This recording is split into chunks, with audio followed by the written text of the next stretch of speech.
നമസ്കാരം, പ്രവാസി മലയാളിയിലേക്ക് സ്വാഗതം. കോവിഡിന്റെ ഏറ്റവും പുതിയ വകഭേദമായ ഒമിക്രോണിനെ കുറിച്ച് നിർണായക വെളിപ്പെടുത്തലുമായി എത്തിയിരിക്കുകയാണ് ലോകാരോഗ്യ സംഘടന. ഒമിക്രോൺ വാക്സിൻ ഫലം കുറയ്ക്കുന്നതാണെന്ന് ലോകാരോഗ്യ സംഘടന വെളിപ്പെടുത്തുകയാണ്. ഡെൽറ്റ വകഭേദത്തേക്കാൾ വ്യാപനശേഷി കൂടുതലുള്ളതാണ് ഒമിക്രോൺ എന്നും ഇത് കോവിഡ് വാക്സിന്റെ ഫലം കുറയ്ക്കുന്നുവെന്നും ലോകാരോഗ്യ സംഘടന പറഞ്ഞു.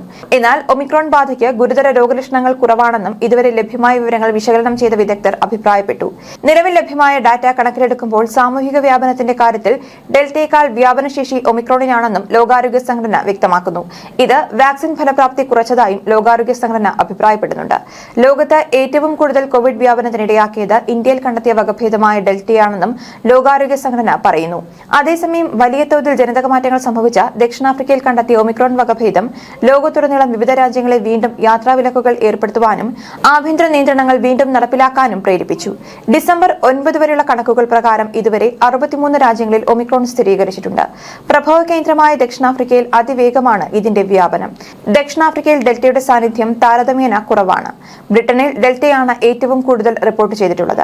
സാമൂഹിക വ്യാപനം സംഭവിക്കുന്ന ഇടങ്ങളിൽ ഒമിക്രോൺ ഡെൽറ്റയെ കവച്ചുവെക്കുമെന്നാണ് ലഭ്യമായ വിവരങ്ങളിൽ നിന്ന് ലഭിക്കുന്ന സൂചന.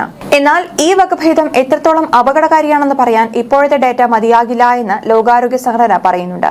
ഒമിക്രോൺ തീവ്രത കുറഞ്ഞതാണെന്ന നിഗമനത്തിലേക്ക് എത്തിച്ചേരാൻ സമയമായിട്ടില്ല എന്നും വ്യാപനശേഷി കൂടുന്നത് മൂലം അണുബാധയുടെ തീവ്രത കുറയുമെന്ന് കരുതുന്നില്ല എന്നും ലോകാരോഗ്യ സംഘടനയിലെ വിദഗ്ധർ ചൂണ്ടിക്കാട്ടുന്നു. ബ്രിട്ടനിൽ ഒമിക്രോൺ തരംഗം ഉണ്ടാക്കുമെന്ന കാര്യത്തിൽ സംശയമില്ല എന്നും നിയന്ത്രണങ്ങൾ കർശനമാക്കാനും ബ്രിട്ടീഷ് പ്രധാനമന്ത്രി ബോറിസ് ജോൺസൺ ടെലിവിഷൻ അഭിമുഖത്തിൽ ആഹ്വാനം ചെയ്തു. കോവിഡ് നിയന്ത്രണങ്ങൾ കാറ്റിൽ പറത്തിയാൽ എന്ത് സംഭവിക്കുമെന്നുള്ളതിന് മുൻകാല അനുഭവങ്ങൾ പാഠമാണെന്നും ബോറിസ് ജോൺസൺ പറഞ്ഞു. ഒമിക്രോൺ കേസുകൾ രാജ്യത്ത് പടർന്നു പിടിക്കുന്ന സാഹചര്യത്തിൽ പ്രതിരോധ വാക്സിനുകൾ ബ്രിട്ടൻ വേഗത്തിലാക്കിയിരിക്കുന്നു. ബൂസ്റ്റർ ഡോസുകൾ രോഗതീവ്രത നിയന്ത്രിച്ചു നിർത്തുമെന്നാണ് പ്രതീക്ഷയെങ്കിലും കൂടുതൽ മുൻകരുതലുകൾ സ്വീകരിക്കാൻ അദ്ദേഹം നിർദ്ദേശം നൽകിയിരിക്കുകയാണ്. നിയന്ത്രണങ്ങൾ കർശനമാക്കിയില്ലെങ്കിൽ അടുത്ത വർഷം ആദ്യത്തോടെ ബ്രിട്ടനിൽ ഒമിക്രോൺ തരംഗമുണ്ടായേക്കുമെന്ന് London school of hygiene and tropical medicine അഭിപ്രായപ്പെടുന്നു.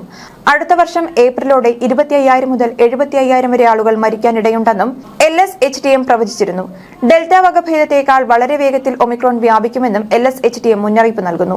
ക്രിസ്മസും പുതുവത്സരാഘോഷങ്ങളും പിന്നിടുന്നതോടെ പ്രതിദിനം ആശുപത്രിയിൽ പ്രവേശിക്കപ്പെടുന്നവരുടെ എണ്ണം ക്രമാതീതമായി ഉയരുമെന്നും വിദഗ്ധർ മുന്നറിയിപ്പ് നൽകുന്നു.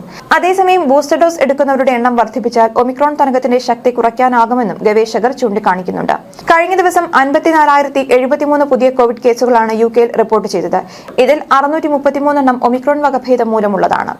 അതിവേഗം പടരുന്ന ഒമിക്രോൺ ഈ വർഷം അവസാനത്തോടെ വ്യാപകമായേക്കാമെന്നാണ് ഗവേഷകർ പറയുന്നത്.